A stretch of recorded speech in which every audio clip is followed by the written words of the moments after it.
Last episode, we finished off the regular season here in Season 2 of this franchise series. Of course, we still have the one game left, but I saved that because as soon as you simulate that game, you see the season awards, and I wanted to save season awards for this episode. And as you see, we were 3 games out of making the play-in tournament here in year 2. Definitely a lot of improvement, record-wise at least. We'll go through and look at where we ranked among different team stats today, as well as taking a look at individual stats, naming our surprise and disappointment of the year, of course. We'll be going through the playoffs, even into the draft lottery and draft preview. So we've got a ton of stuff to get through today. Let's get it going here, starting with our individual performances from the team. As you can see, really, Jackson Baldwin and Jalen Duren, I talked about this at various points in the year, were really the best players on the team throughout. Taking a look here at these advanced stats, a lot of the more comprehensive ones had them ranked much higher than anyone else on the team. Possessions-wise, Baldwin led us there with Jalen Duren right behind him. I like that. Bradford Reeves actually led us in usage. We had a few players, I think 5 over 20 there. Estimated wins added, Jalen Duren ends up leading the pack there over Jackson Baldwin. In terms of points per weighted shot, it looks like Baldwin led there as well. And just taking a look at all of these advanced stats, that Jalen Duren was actually the best player on the team. I think I'm ready to announce him as the surprise player of the year this year. Not really because he was, playing so much higher than expectation. I think it's more kind of like what we did with Buster Pringle in our MLB The Show draft only franchise, where he was just, this guy's so good, and in terms of the game, he's already capped out, and I think he deserves to be just have a little bit higher of a ceiling than he does right now. So Jalen Duren will be getting the +3 potential here, just so that he's not already capped out. And so that will be our surprise player of the year. In terms of disappointing player of the year, I kind of already talked about that. As we look through games played here, it says Ruben Reese was at 0. That's because I forgot to. It was that whole episode where I forgot to record the intro. So I did actually play Ruben Reese for a couple of games, and he was just terrible. But back to the task at hand, I'm getting a little bit distracted here. Disappointing player of the year has to be Dion Haywood. I mean, the guy was just not very good, as you see. Basically, of the guys that we gave regular minutes, he's towards the bottom in points when scoring was really his calling card coming into year 1. Jackson Baldwin, as you see, second there in rebounds. We had 5 players over 5 rebounds. Baldwin also led us in assists, which is nice. Nemhard came in second. Earlier on in the year, I would have thought that Nemhard would have been our disappointing player of the year. But just, man, Haywood was honestly really, really bad in our spotlight games, and he didn't have an incredible season in simulation here either. We'll soon get to field goal percentage, and I mean, you can kind of already see it there on the right, shooting below 40% total. I mean, that's not super uncommon for guards, I will say, but for guards whose whole entire shtick is to be able to shoot, it just feels a little bit disappointing here. As we see, we had 3 guys over 50% field goal percentage on the year for us. Okiki was actually bottom on the team, so he could definitely be considered for disappointment of the year. I just think he's really good in the spotlight games, right? And I think Haywood was probably the player on the team who struggled both in the spotlight games and in simulation the most. And he was never expected to be good, so maybe you could say it's unfair because, he's a 71 overall, as he's not supposed to be that good in year 1. And I get it. I had literally no expectations for this guy to be good at passing, at dribbling, at defending, at anything. The one thing I asked him to do was to be an off-ball shooter. And that's the one thing his skill set said he could be, but he didn't even shoot 33% from 3 this year. He's got to be somebody that gets the disappointment of the year. Kind of sad to do that as a rookie, and I honestly tried to find somebody else to give it to. I tried to think about guys like Chuma Okeke and Andrew Nembhard for this award.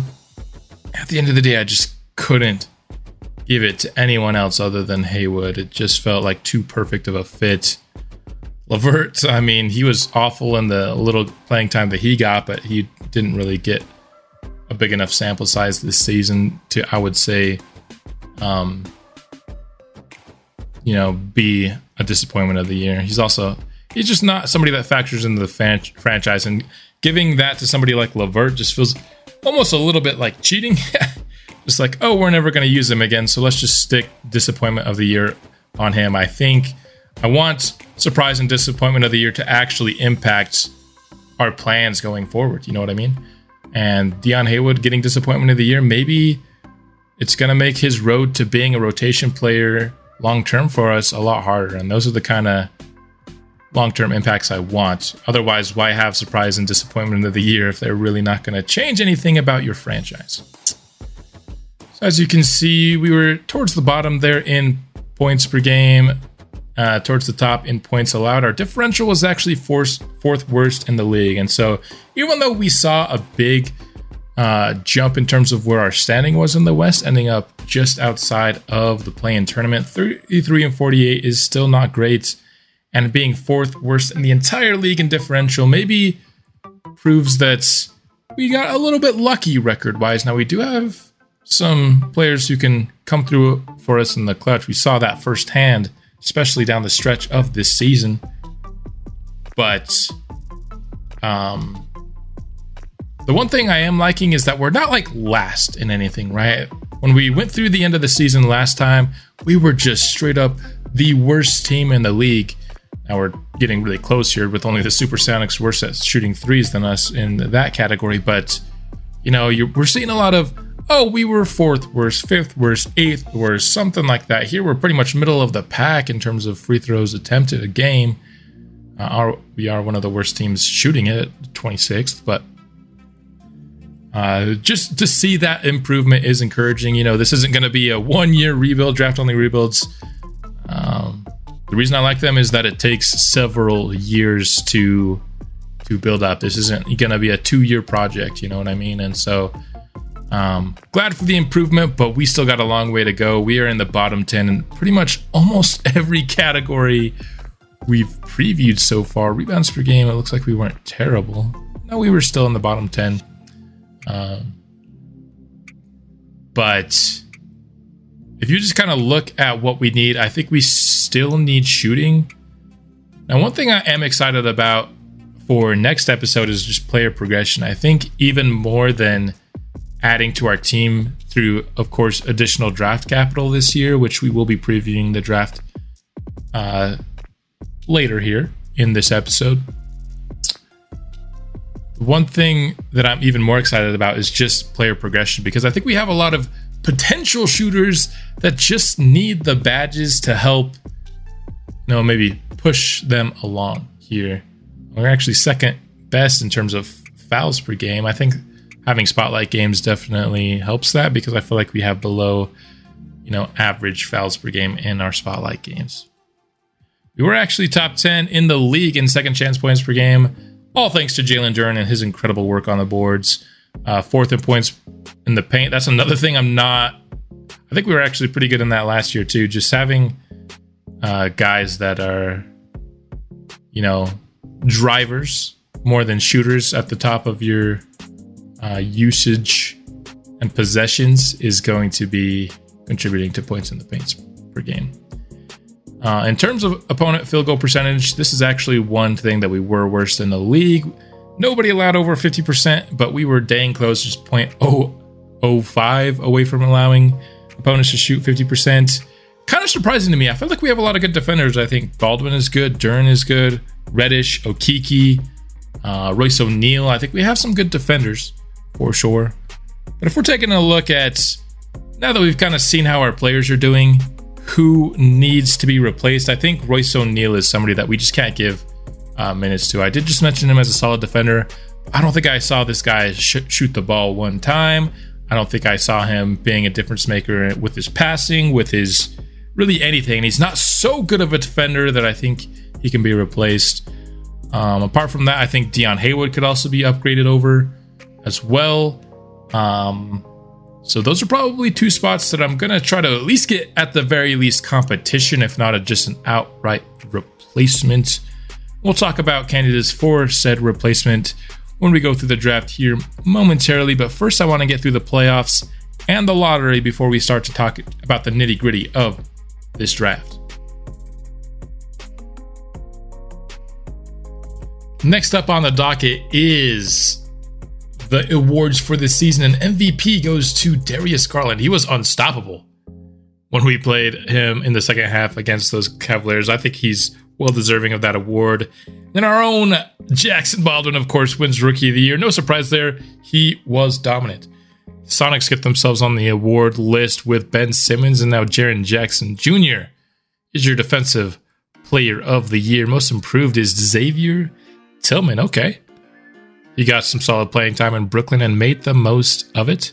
And then Quinn Snyder, coaching the 60-22 Hawks, will win Coach of the Year. And I have no idea who that is as the Executive of the Year, but Garland, 30 points per game, 12.5 assists, 3.3 rebounds, shot over 50% and over 40% from three. Luka was always going to be in that conversation. I'm honestly kind of surprised he didn't win it this year.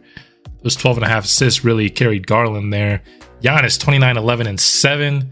He's always in the MVP conversation, shot 58%. I honestly think that's kind of, looking at that, what you can hope for a future Jackson Baldwin, line. I think Giannis is a good, measuring stick. Nikola Jokic averaged nearly a triple-double as well. There's your All-NBA first team. James Harden is in one of the guard spots here, with 25 and 12 almost, 33 points per game for Anthony Edwards, with 6 and 5 as well. 31 for Jason Tatum, averaged 9 rebounds and 5 assists.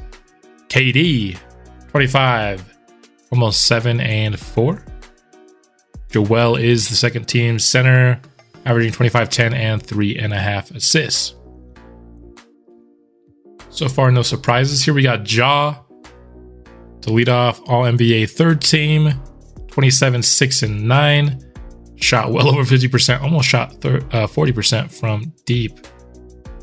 And then Shea, 29, 6, and 7, 40% from deep as well. Definitely not something that you would expect from him, but hey, he is adding to his bag as his career goes along.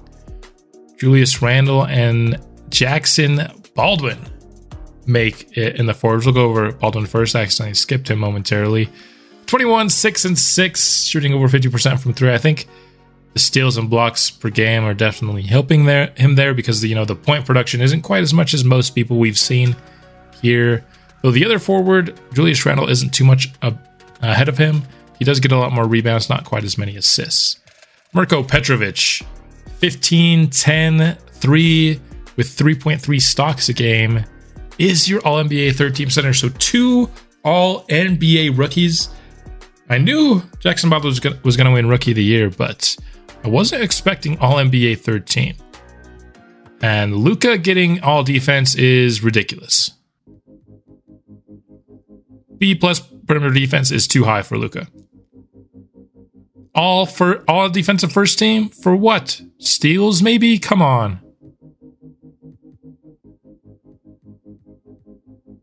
This is how you know Luka's overrated in 2K. Sure. Like, what about Luka's steals makes you think he should be averaging 1.7 a game? I don't know. Maybe Luka proves me wrong and becomes an excellent defender next year. But I'll have to see it to believe it. Walker Kessler of my favorite team, the Utah Jazz. Those 2.8 blocks per game. Petrovic gets on the all second team defense. Evan Mobley. Jonathan Isaac as well. He's always an incredible defender in 2K. That is for sure. Can't score worth crap though. All rookie first team, no surprise. Baldwin, Petrovic, and Staples are there. Let's look at Staples' stat line for the first time. 19, 4.5, 4.5 pretty much. Average 1.5 steals per game. Shot over 50% and nearly 39 from 3. Would have been definitely happy if that was the first stat line for, you know, if he was on our team. If we would have ended up drafting him, which of course, as I've stated many times, that's what I was expecting going into that draft before a Magic passed on Jackson Baldwin. Steve Wennington, one of the higher potential players in the class. Didn't think he was really year one ready, but he does make the all-rookie first team. A two-way player here, making the second team. Looks like he averaged pretty good stats. He just probably didn't play all that much. Peyton Watson, who was a real player, I guess just didn't play at all last year for the Nuggets.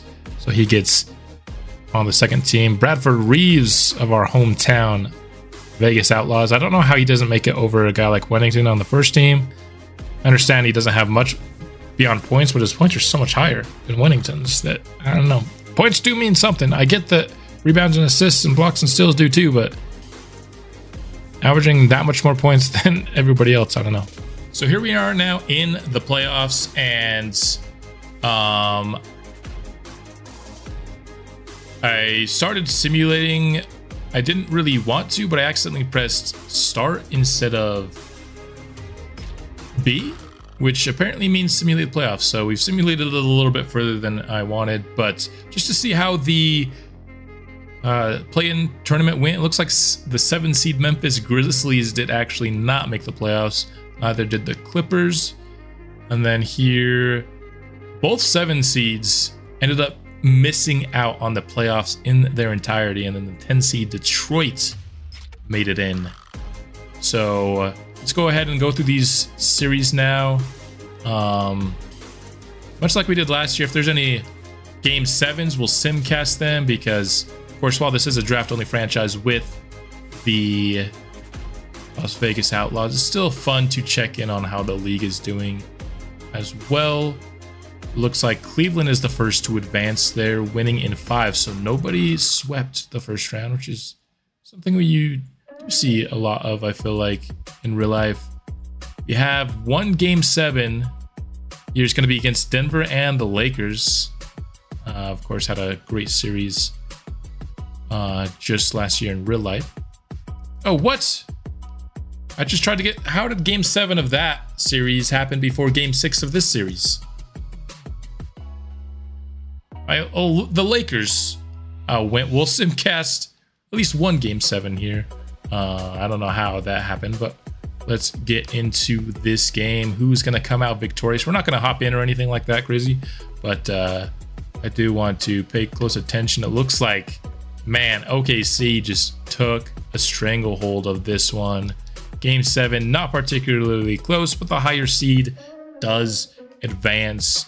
And so we see a 7 seed, so the Minnesota Timberwolves were the 8 seed. At second, I thought they were the 10 seed, but that was the Pistons. Weird seeing them in the East, but that's just kind of what happened with adding 2 Western Conference expansion teams. And then the 6 seed Lakers. 5 seed Knicks, I guess, is a slight upset. Orlando doesn't even make it out of the first round after making that win now trade. That is a bit surprising. They are still really young. De'Aaron Fox is maybe their only kind of win now player. A lot of these other guys are still ascending. So I imagine Orlando gonna take this loss and hopefully build off of it. I don't know why I'm saying hopefully. I'm not rooting for Orlando necessarily. I do think they have a chance to be a really good rival for us, though, which is how young and stacked they already are. And so I guess I'm kind of rooting for them in a way, just because I think there's a good chance we'll be seeing a lot of each other in the playoffs. If we ever get there, at least. New Orleans sweeps, so that's the first sweep we've seen in these playoffs. Let's see if Atlanta can do the same. So both, will not be a sweep for both 1 seeds. OKC wins in 5, so second round in the West was very non-competitive here. And this was also the conference that had 2 game 7s in the first round. So we have one more series to figure out the final of, and we do get a game 7. So let's sim cast this one. And after a very close game thus far, heading into halftime, Atlanta's built themselves up a little bit of a lead. Atlanta's been very good in this series after the hiring of Quinn Snyder.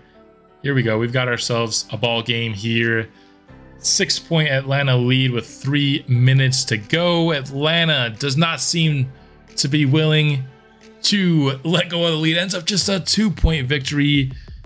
And Buddy Hield leading the way. Sadiq Bey, Mike Conley, Trae Young didn't even need to do that much. He only took 9 shots.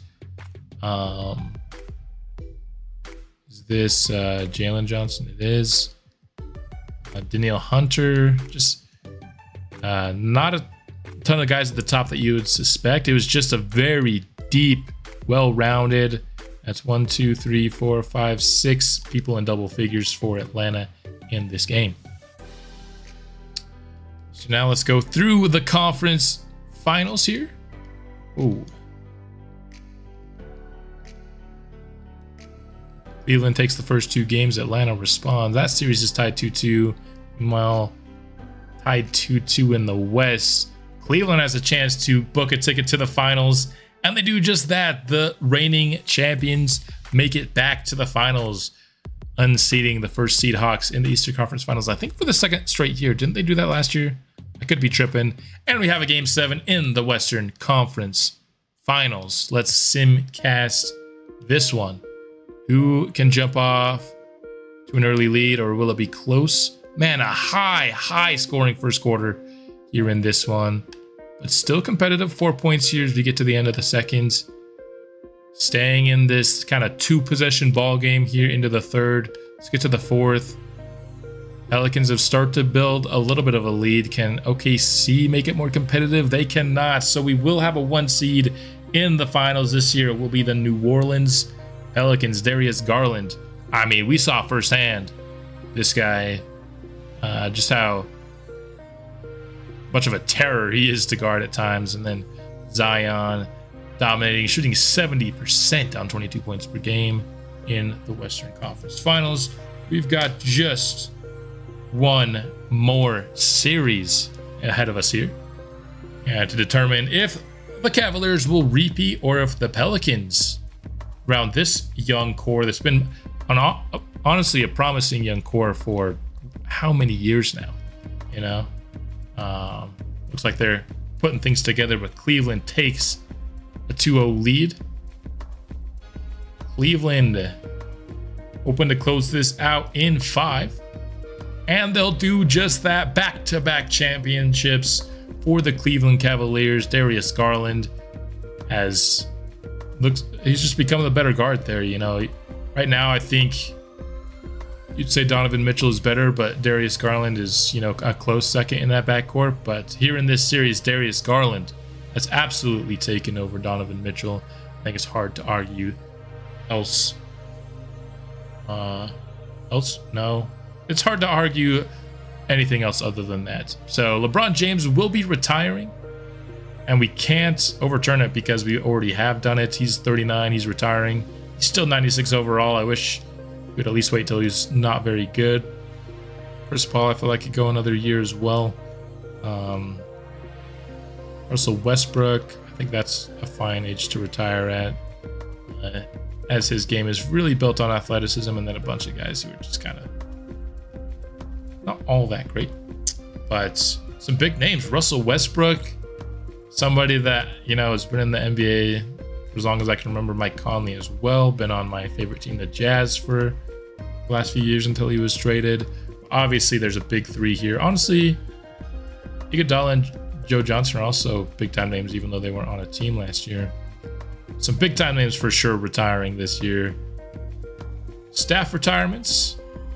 I don't think some of these guys are real names. I just don't recognize them. So 4 guys enter the Hall of Fame: Chris Paul, Russell Westbrook, LeBron James, Carmelo Anthony. No surprises among those, I would say. Retirements: Russell Westbrook retired by the Thunder, Paul by the Clippers, but nobody else. LeBron James gets all 3 of his jerseys retired. Carmelo by the Nuggets. So what's Jokic gonna wear? he usually wears like something in the 40s after they retire Carmelo Anthony. I'll make sure Jokic is looking good. Blake Griffin gets his number retired by the Clippers as well. Definitely some very exciting runs there. Now let's talk about this. 1+1. Should we go into a 1+1 bonus? You know what? I think we're a couple of years in. Let's allow something to change. Just a little thing to change. 1+1. I guarantee there's going to be a moment that I forget that this was incorporated in this franchise, and I'm going to be super pissed when we only get one free throw, and I'm going to forget that I incorporated a 1+1. But hey, NBA likes to innovate. Let's let them do it here. And that brings us to the draft lottery. And let's go ahead and hop in. What do we have? I forget. I guess we'll just see at the beginning of this, right? What we have in terms of odds. We have the 9th best odds. I remember it was something around 9 or 10 to get that number 1 overall pick. The Sonics are at number 1. So let's go ahead and hop in. Now, I'll basically skip to either about halfway through the lottery or until the first team jumps, whichever happens first. No surprises here as we approach pick 10. We are at number 9. So if the Kings jump, this will be kind of our first opportunity for us to end up with the pick. And we do end up with it. Okay. Kings. Of course, made the selling move at the deadline and get rewarded for it here by getting into the top 4 of this draft. Spurs up next, keep the 8th pick, which is their own. I think they still have a 3rd lottery pick from Charlotte. I don't know if it's protected at all, if I'm being honest. Thunder will pick 7th. I can't even remember if they were projected there. The Mavericks keep the 6th. I'm not too upset about picking 10th, if I'm being honest. The Spurs pick at 5. That's the Charlotte pick. The Spurs will have 3 lottery picks, 5, 8, and 13. The Jazz, here at 4. Keep it. Getting close to knowing who will win the Omar Santiago draft now. Bulls up next. They do keep their picks. So the Seattle Supersonics are getting a top 2 pick. They were the number 1 in the odds. Do they win the Omar Santiago draft, or will it be the Kings? And it is the Kings. They trade away De'Aaron Fox and are now to replace him with Omar Santiago in the draft. Next time, Supersonics just missing out on what is a 1-player draft now that the order is settled. Let's go ahead and now preview the draft. I have officially made my draft board, and that will be how we end out this episode. Now that the draft order is settled, let's go ahead and talk about all the players that are on my board in it. Of course, as I stated throughout the lottery, this really is a 1-player class. Omar Santiago is on the top of my board. He is somebody that the Kings are not going to be trading away all the way down to 10 for. Tony Parker has a ceiling. You'd certainly take a player like Tony Parker, averaged 27, 6, and 9 in his college career. A athlete, A+ potential, 6 badges, so he's not quite on the level of a guy like Jackson Baldwin last year, or Freddie Staples, or Marko Petrovic, but he is a really, really awesome prospect. Up next is Donnell Joseph for us. He is not really the highest ceiling guy, but he's got a pretty all-around skill set. Doesn't shoot the 3-ball all that well, but has B+ potential. I'm mostly putting, I don't know if this is the exact order that I would draft everybody here, you know, but kind of just, these guys are projected to go early, and these are the guys that are projected to go early that I would take. I wouldn't take this draft board as my actual order quite yet. Maybe for the offseason episode, I will put it in order of how I would draft them. But Lou Christie here, another point guard who is projected to make his money on scoring. He's got B potential, B athleticism as well, but he's a good scorer. Our scouts think his 3-point shooting isn't quite as good, as kind of the consensus is here, where consensus is that he's A+. We think he's more A-, but still a really good player. Nate Sheldon here. He's got 3 badges for finishing. He's really going to be a good back to the basket scorer here. Not the highest ceiling kind of guy, but he can come in and contribute right away, score you some baskets. Still has A- potential, so not too bad there. Anderson Bennett, he's just has the best potential outside of Omar Santiago in this draft now. What are his skills right away?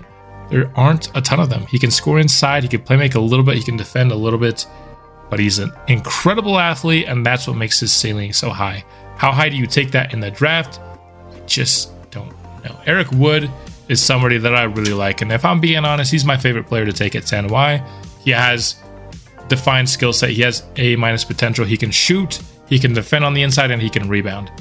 He's not the most, creative guy with the ball in his hands. Is he going to be, the third star of this team? I don't think so, but I think he's the most projectable role player with some upside in this class. Skip Robbins here. Solid guard. Has all-star Donovan Mitchell ceiling, which, I wouldn't mind me a Donovan Mitchell in this franchise. He has 3 badges, 2 of them defensively, and then a space creator as a shooter. Just a defensive menace, but at 6'2", how much of a defensive menace can you be is always the question. Cody Young, 6'11", big, out of St. Joseph's, an inside-the-arc scorer that has post defense and rebounding as well. He doesn't have the most, modern big game where he can stretch out to 3 and defend on the perimeter either, but he's a really good center prospect nonetheless, I think. Dick James, absolute stud rebounder. That is his calling card. Doesn't have the highest ceiling. I see A+ rebounding, and it definitely gets me going, especially with break starter as well, because that could get us going if he's an excellent rebounder and then he just whips out the pass and transition. I like that as my center for sure. Gilberto Castinella has all NBA ceiling here. He's a 6'4" guard. Do not have him at 100% scouting. I plan to do that in the offseason with him. But with him, it's his, calling card is more athlete with a solid enough defensive and playmaking game. He's just not a shooter in any sense of the word. And then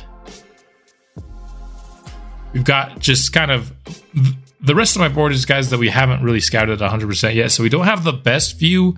I think maybe it could behoove us to preview them more in the offseason episode once we get a little bit more information, but they all have some sort of skill set that I think is worth getting that extra scouting for. And with the exception of Pat Gilbert, everyone's within, a pre-draft scouting away from getting to that 100%, which is obviously key.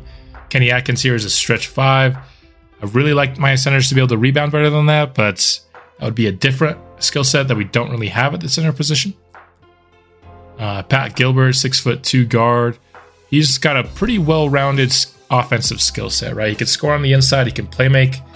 Not the best shooter yet, but good inside the arc scorer, and just not very good defensively. Pat Washington is kind of the same. He honestly reminds me a lot of a Dion Haywood. Do you take another Dion Haywood? That's always a question worth asking. I don't really know the answer. Just because it didn't work out with Dion Haywood doesn't mean I'm not going to take another player of this archetype again. He has 4 badges. He has limitless range and corner specialist and amped, which I think will all help him maybe play better than Dion Haywood. But right now my board consists of 16 players. We might add some once you get, combine stats and stuff like that. Maybe some other guys can stick out to me. But I would say my favorite to pick at number 10 is Eric Wood. That's why I wasn't really too worried about falling all the way down to 10, is because honestly, after Omar Santiago, Eric Wood might be my favorite player in the class. And where he's ranked, I think he's going to be available at 10. And so it was really kind of pick number 1 or bust for me this year, honestly. And we ended up not picking number 1, to nobody's surprise, I'm sure. But the draft will be next episode, which will be coming out soon. And I will see you then.